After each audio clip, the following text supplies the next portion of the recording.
নমস্কার, আমার চ্যানেলে আপনাদের স্বাগত জানাই। আজকের রেসিপি ইলিশ মাছের মাথা দিয়ে কচুর শাক।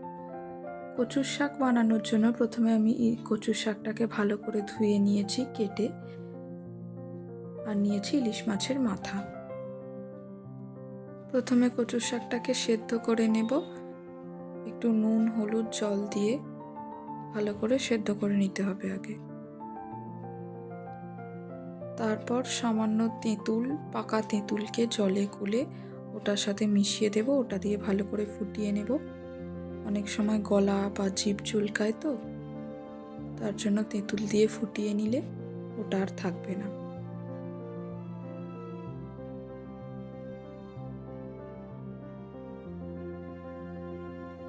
এরপর জল ঝরিয়ে ওটাকে ভালো করে ছেঁকে নেব। কচুর শাকটাকে একটু ঘেঁটে ঘেঁটে নেব। তারপর কড়াইতে তেল দিয়ে ইলিশ মাছের মাথাটা ভেজে নেব।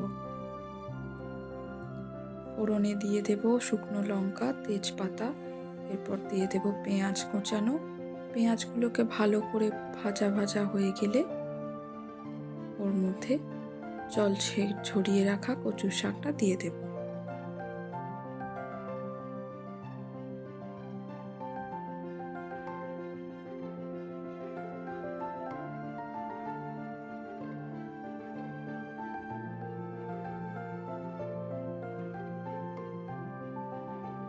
এরপর পেঁয়াজের সাথে কচুর শাকটা ভালো করে মেশাবো, ভাজা ভাজা করব।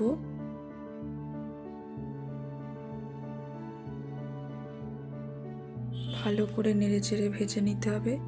তার মধ্যে দিয়ে দেব হলুদ গুঁড়ো।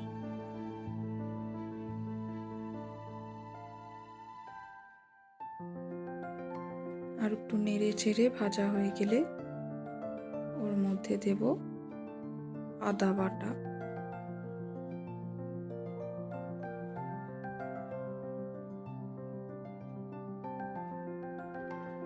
দিয়ে দেব লঙ্কার গুঁড়ো, ধনে গুঁড়ো, জিরে গুঁড়ো, সামান্য চিনি, পরিমাণ মতো নুন দিয়ে দেবেন।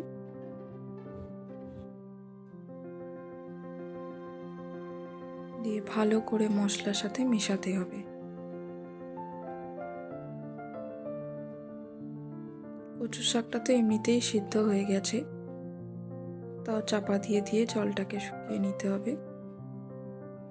ঘাঁটা ঘাঁটা হয়ে গেলে তার মধ্যে দিয়ে দেব মাছের মাথা।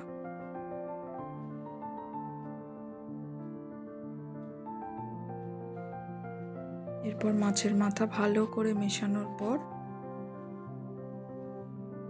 একটু মশলা থেকে তেল ছেড়ে গেলে আমরা দিয়ে দেব নারকেল কোড়ানো। আগে থেকে একটু নারকেল কুড়িয়ে রেখেছিলাম, সেই নারকেল কোড়ানো দিয়ে দেব। আর দেব পোস্ত বাটা। মশলা ধোয়া জল দিয়ে দেব। দিয়ে ভালো করে মিশিয়ে নিলেই, একটু নাড়াচাড়া করে মিশিয়ে নিলেই আমাদের কচুর শাক একদম রেডি। আপনারা ইলিশ মাছের মাথা দিয়ে কচুর শাকটা বানিয়ে দেখবেন, খুব ভালো হবে।